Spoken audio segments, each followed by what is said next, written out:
মুভির শুরুতেই আমাদের দুই ভাইকে দেখানো হয় যারা তাদের মাকে কবর দিচ্ছিল। তাদের মধ্যে একজনের নাম ছিল ওভেন, কিন্তু ঠিক তখনই সেখানে একটা গাড়ি এসে দাঁড়ায়। আসলে গাড়িটি খারাপ হয়ে গিয়েছিল আর গাড়িতে একজন কাপেল ছিল, যাদের মধ্যে মেয়েটির নাম ছিল স্লাস্ট। স্লাস্টের হাজবেন্ড গাড়ির বাইরে নেমে গাড়ির কি হয়েছে দেখার জন্য গিয়েছিল, কিন্তু ঠিক তখনই সেখানে ওই দুই ভাই চলে আসে এবং স্ল্যাস্টের স্বামীর উপর আক্রমণ করে তাকে মেরে ফেলে। এরপর তারা স্ল্যাস্টকে নিয়ে কোথাও চলে যায়। আসলে তারা ছিল নরখাদক। এই রাস্তা দিয়ে যাওয়া মানুষদের মেরে তারা তাদের খেয়ে নেয়, কিন্তু তারা শুধুমাত্র পুরুষদের খায়, তারা মহিলাদের খায় না, কেননা মহিলাদের জন্য তারা অন্য কিছুই ভেবে রেখেছিল। স্ল্যাস্টের স্বামীকে ওরা কেটে ফেলেছিল এবং স্ল্যাস্টকে তারা বন্দি করে রেখেছিল। এরপর আমাদের কয়েক মাস পরের ঘটনা দেখানো হয়, যেখানে আমরা দেখতে পাই যে স্ল্যাস্টকে তারা অনেক নির্দয়ভাবে বন্দি করে রেখেছিল। আর এখানে আমরা জানতে পারি যে স্ল্যাস্ট এখন প্রেগনেন্ট।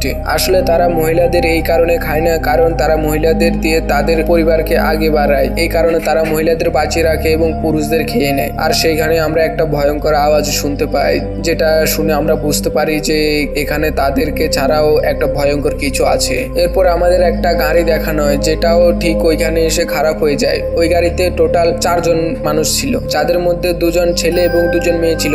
আর যাদের মধ্যে একজন মেয়ের নাম ছিল টেইলার আর একজন মেয়ের নাম ছিল জেন। কেননা ওইখানে সাহায্য করার জন্য কোনো মানুষই ছিল না, তাই জেনার বন্ধু সোজা রাস্তা ধরে হাঁটতে শুরু করে, এটা ভেবে যে আগে গিয়ে তারা কোনো সাহায্য পেয়ে যাবে। জেনার বন্ধু একা একা যাচ্ছিল, তাই টেইলারও তার সাথে চলে যায় এবং অনেকক্ষণ হাঁটার পর তারা একটা গ্যাস স্টেশনে পৌঁছে যায়। যে গ্যাস স্টেশনে তারা ওভেনকে দেখতে পায়। ওভেনের চেহারা দেখে মনে হচ্ছিল যে সেও এখানে সাহায্যের জন্য এসেছে। সে তাদের জন্য একটা ঠেলা গাড়ি নিয়ে নেয়। ওভেন টেইলার আর তার বন্ধুকে দেখে নেয় এবং সে ভেবে নেয় যে সে এদের দুজনের সাথে কি করবে। অন্যদিকে আমরা জেন আর তার বন্ধুকে দেখতে পাই। তারা দেখতে পায় যে সেখানে অনেকগুলি তার বিছানো হয়েছিল, কিন্তু তারা সেটাকে ইগনোর করে দেয়। কিন্তু তারগুলো আসলে ছিল একটা ফাঁদ, যেটা সাহায্যে ওই দুই ভাই জেনে গিয়েছিল যে তাদের এরিয়ায় কেউ ঢুকে পড়েছে। জেনা আর তার বন্ধু গাড়ির মধ্যে বসেছিল, কিন্তু তখনই তারা দেখতে পায় যে কেউ তাদের ফটো তুলছিল। আর ওই লোকটা আর কেউ নয়, ওভেনের ভাই ছিল, যাকে দেখে টেইলার আর তার বন্ধু ভয় পেয়ে যায় এবং সেখানে তাড়ানোর বদলে সেখান থেকে চলে যায়। রাস্তায় ওরা একটা ছবি খুঁজে পায়, যেটা আসলে ওদেরই ছিল। এটা দেখে ওরা জেনে যায় যে কেউ ওদের উপর নজর রাখছিল। অন্যদিকে আমরা টেইলার আর তার বন্ধুকে দেখতে পাই, যারা ঠেলা গাড়ির অপেক্ষায় ছিল, কিন্তু এখনো পর্যন্ত কোনো গাড়ি তাদের জন্য আসে না। তাই টেইলার সেখান থেকে চলে যায় এবং সে তার বন্ধুকে বলে যে যদি তুমি গাড়ি পেয়ে যাও তাহলে তুমি রাস্তা থেকে আমাকে তুলে নেবে। কেননা এখন টেইলারের বন্ধু একা ছিল, তাই ওভেন খুব সহজেই তাকে মারতে পারতো। তাই ওভেন টেইলারের বন্ধুর থেকে সাহায্য চায় এবং সেই বাহানায় তাকে বেহুশ করে দেয়। অন্যদিকে টেইলার জঙ্গলের রাস্তায় অনেক ভয় পাচ্ছিল, তাই সে আবার ওই গ্যাস স্টেশনেই ফিরে আসে। ওভেন টেইলারের বন্ধুকে অনেক ভালো করে বেঁধে দিয়েছিল এবং ও টেইলারকেও নিজের সঙ্গে নিয়ে যায়। অন্যদিকে জেনা আর তার বন্ধু অনেকটা এগিয়ে যায় এবং অনেকক্ষণ পর তারা আরো একটি ছবি দেখতে পায়, যে ছবিটা আসলে তাদের বন্ধুদের ছিল, যেটা দেখে তারা দুজনেই অনেক ঘাবড়ে যায়। তারা ওই ছবিটা দেখছিল, কিন্তু ঠিক তখনই ওইখানে ওভেনের ভাই চলে এসেছিল এবং ও তাদের উপর আক্রমণ করে দেয়। জেনা অনেক কষ্টে সেখান থেকে পালিয়ে যায়, কিন্তু ওভেনের ভাই জেনার বন্ধুকে আহত করে তাকে ধরে নেয়। অন্যদিকে জেনা দৌড়াতে দৌড়াতে একটা বাড়ির সামনে যায়, যে ঘরটাকে দেখে জেনা অনেক খুশি হয়ে যায়। কিন্তু বিপদ এখনো শেষ হয়নি, কেননা ওই ঘরটা আসলে আর কারো নয়, ওই দুই ভাইয়েরই ছিল, যারা মানুষদের খেয়ে নিত। এর আগে কি জেনা ওই ঘরে যেত, তখনই সেখান দিয়ে একটা গাড়ি পার হয়। এটা দেখে জেনা ওই গাড়ির পিছনে দৌড়াতে থাকে, কিন্তু দুঃখের কথা ছিল ওই গাড়ি আর কারো নয়, নরখাদক ওভেনের ছিল, যে কিনা টেইলারের বন্ধু আর টেইলারকে নিয়ে যাচ্ছিল। আর এখন ওভেন জেনাকেও নিজের সাথে নিয়ে যায়। আর ঘরে যেতেই জেনা পুলিশকে ফোন করে দেয় এবং ও ওইখানে অনেকগুলো ছবি দেখতে পায়, যে ছবিগুলি আসলে সেই সমস্ত মহিলাদের ছিল যাদেরকে এই দুই ভাই আটকে রেখেছিল, যেগুলি দেখে জেনা বুঝতে পেরে যায় যে সে কত বড় বিপদে রয়েছে।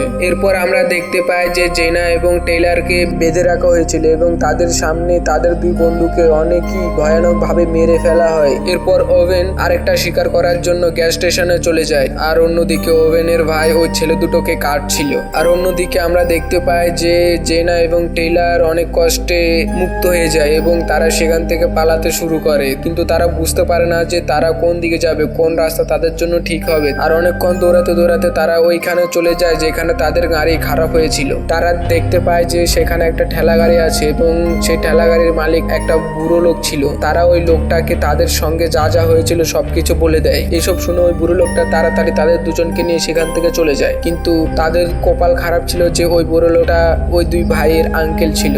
আর এখানে আমরা জানতে পারি যে ওই দুই ভাই এবং তাদের আঙ্কেল একসাথে মিলে এইসব কাজ করতো। এরপর ওই বুড়ো লোকটা তাদেরকে নিয়ে ওইখানে চলে যায় যেখানে সমস্ত শিকারদের গাড়িগুলো এনে রাখা হতো এবং ওই বুড়ো লোকটা তাদেরকে বন্দুক দেখিয়ে আবার ওই ঘরের দিকে নিয়ে যেতে থাকে। কিন্তু সেখানে হঠাৎ করে ওভেনের ভাই চলে আসে এবং অনেকই ভয়ানক ভাবে টেইলারকে মেরে ফেলে। কেননা ওভেনের ভাই এখন নিয়ম ভেঙে ফেলেছে, তাই তাদের আঙ্কেল তাকে বোঝাচ্ছিল যে আমাদের সবসময় নিয়ম মেনে কাজ করা উচিত। আর এখানে আমরা জানতে পারি যে ভয়ানক আওয়াজ আমরা শুনতে পেতাম সেটার কারণে আসলে এই দুই ভাইয়ের আরো একটা ভাইয়ের ছিল যাকে এরা বন্দি করে রাখতো। কিন্তু এখানে প্রশ্ন ওঠে যে তারা তাদের ভাইকে বন্দি কেন করে রাখতো? যখন এরা একে অপরের সাথে কথা বলছিল তখনই জেনা বুদ্ধি করে তার পকেটে একটা ছুরি ভরে নেয় এবং লুকিয়ে দেয়। এরপর জেনাকে স্লেস্টের সাথে বন্দি করে দেওয়া হয়। স্লেস্টকে দেখে জেনা বুঝতে পেরে যায় যে যদি সে এখান থেকে না পালায় তাহলে খুব তাড়াতাড়ি তারও এমন অবস্থায় হবে। এখানে আমরা দেখতে পাই যে স্লেস্ট এখন কোনো রকম কথা বলছিল না আর কোনো রকম ভাবে চেঁচামেচি করছিল না, কেননা ওই ভাইগুলো স্লেস্টের জিভ কেটে দিয়েছিল, যার কারণে স্লেস্ট এখন কথা বলতে পারবে না আর চেঁচামেচিও করতে পারবে না। জেনা তাড়াতাড়ি স্লেস্টকে মুক্ত করে দেয় এবং স্লেস্ট জেনার হাত থেকে তার ছুরিটা নিয়ে নেয়। এত কষ্ট এবং যন্ত্রণার জন্য স্লেস্ট ওই ভাইদের উপর অনেক রেগেছিল, তাই আর স্লেস্ট তার মুক্ত জীবনও কল্পনা করছিল। এরপর স্লেস্ট ওই বাচ্চাটাকে মেরে ফেলে যেটা তার পেটের মধ্যে ছিল এবং এরপর সে নিজেকেও মেরে ফেলে। তখনই সেখানে ওভেনের ভাই চলে আসে এবং যখনই সে স্লেস্টের মৃতদেহ দেখতে পায় তখনই ও অনেক দুঃখী হয়ে যায়। আর কিছুক্ষণের মধ্যে সেখানে ওভেনেও চলে আসে। ওভেনকে তার আঙ্কেল সবকিছু বলে দেয় যে তার ভাই নিয়ম ভেঙেছে এবং একটা মেয়েকে মেরে ফেলেছে।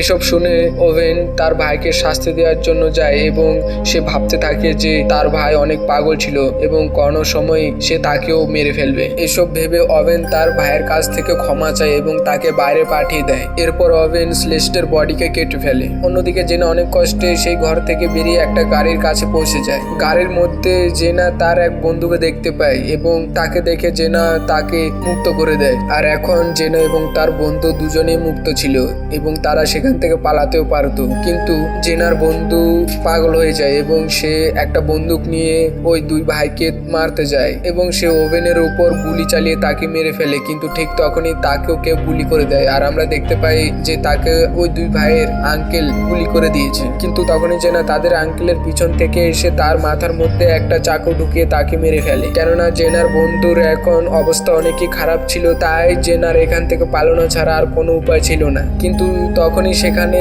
ওভেনের ভাই চলে আসে এবং সে তাদের ওই ভাইকে মুক্ত করে দেয় যাকে তারা বন্দি করে রেখেছিল।